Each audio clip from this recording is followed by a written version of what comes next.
Hello friends, ನಮಸ್ಕಾರ. ನಾನಿವತ್ತು ಮಾತಾಡ್ತಾ ಇದ್ದೀನಿ ಒಂದು ಮಗುವಿನ ಮನಸ್ಥಿತಿಯ ಬಗ್ಗೆ. ಸೊ ಮಗು ಏನೆಲ್ಲ ಯೋಚನೆ ಮಾಡ್ಬೋದು ಅಂತ ಒಂದು ವ್ಲಾಗ್ ಮಾಡ್ತಾ ಇದ್ದೀನಿ. ಸೊ ಬನ್ನಿ ಸ್ಟಾರ್ಟ್ ಮಾಡೋಣ. ಕಂದಮ್ಮ, ನೀವು ಯಾಕೆ ಇಷ್ಟು ಒಳ್ಳೆಯವರು? ಅವ್ರು ಅಂದ್ಕೊಂಡಿದ್ದಾರೆ ನಿಮ್ಗೆ ಅವ್ರು ಮಾಡಿರೋ ಮೋಸಕ್ಕೆ ನೋವಿಗೆ ನೀವು ಸಿಡ್ದೆದ್ದು ಅವ್ರ ಮೇಲೆ ಪ್ರತೀಕಾರ ತಗೋತೀರಾ, ಜಲಸಿ ಫೀಲ್ ಮಾಡ್ತೀರಾ ಅಂತ. ಆದರೆ ಅವ್ರಿಗೆ ಗೊತ್ತಿಲ್ದಿರೋ ವಿಷಯ ಏನಂದ್ರೆ, ನನ್ನ ಕಂದಮ್ಮನಿಗೆ ಯಾರಾದರೂ ಅತಿಯಾಗಿ ನೋವು ಕೊಟ್ರೆ ವಾಪಸ್ ಅವ್ರಿಗೆ ಕೂಗಾಡಕ್ಕೂ ಜಗಳ ಆಡಕ್ಕೂ ಬರಲ್ಲ. ಬರೀ ಪ್ರೀತಿ ಮಾಡೋದಷ್ಟೇ ಗೊತ್ತಿದೆ. ಆ ಪ್ರೀತಿಗೆ ಅವರು ದ್ರೋಹ ಮಾಡಿದ್ರು ಅಂತ ಅವ್ರ ಮರ್ಯಾದೆ ತೆಗಿಯೋದಾಗ್ಲಿ, ಪ್ರಶ್ನೆ ಕೇಳೋದಾಗ್ಲಿ, ಯಾಕೆ ನನ್ಗೆ ಈಗ ಮಾಡಿದೆ, ಯಾಕೆ ಮೋಸ ಮಾಡಿದೆ ಅಂತ ಕೇಳೋದಕ್ಕೆ ಮನಸ್ಸೇ ಆಗೋದಿಲ್ಲ. ಯಾಕಂದ್ರೆ ಮನಸ್ಸೇ ಬಿದ್ದೋಗಿದೆ. ನಂಬಿಕೆ ಮೇಲೆ ಪೆಟ್ಟು ಬಿದ್ದು ಬಿದ್ದು ಏನು ಕೇಳಿದ್ರು, ಏನು ಹೇಳಿದ್ರು ಪ್ರಯೋಜನ ಇಲ್ದಿರೋ ಸ್ಥಿತಿಗೆ ಬಂದು ನಿಂತಿದ್ದೀರಾ ಅಂತ.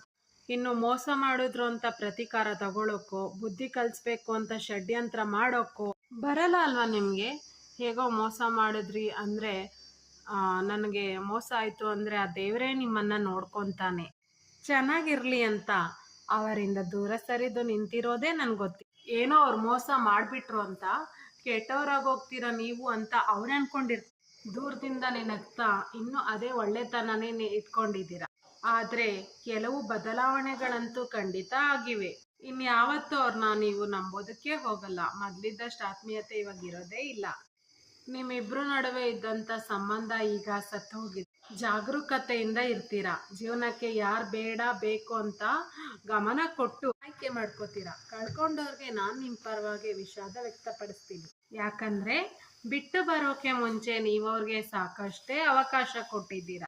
ಎಷ್ಟೋ ಸರಿ ಸಂಬಂಧನ ಸರಿ ಮಾಡ್ಕೋಬೇಕು ಅಂತ ತುಂಬಾನೇ ಪ್ರಯತ್ನ ಪಟ್ಟಿದ್ದೀರಾ. ಎಷ್ಟು ಅಂದ್ರೆ ಆ ಅವಕಾಶ ಪಡೆಯೋಕೆ ಅವರಿಗೆ ಕೂಡ ಯೋಗ್ಯತೆನೇ ಇರಲಿಲ್ಲ. ನೀವು ಅವರನ್ನ ಬಿಟ್ಟು ಒಳ್ಳೆ ನಿರ್ಧಾರನೇ ಮಾಡಿದ್ದೀರಾ. ನಿಮ್ಮ ಜೊತೆ ಇರೋಕ್ಕೆ ಅವ್ರಿಗೊಂದು ರೇಂಜ್ ಇರಬೇಕು ಫ್ರೆಂಡ್ಸ್. ಅದು ಅವ್ರಿಗಿಲ್ಲ. ಅದು ಅವರು ಅವರಂಥ ಪಾರ್ಟಿಗಳನ್ನೇ ಆಯ್ಕೆ ಮಾಡ್ಕೋತಾರೆ.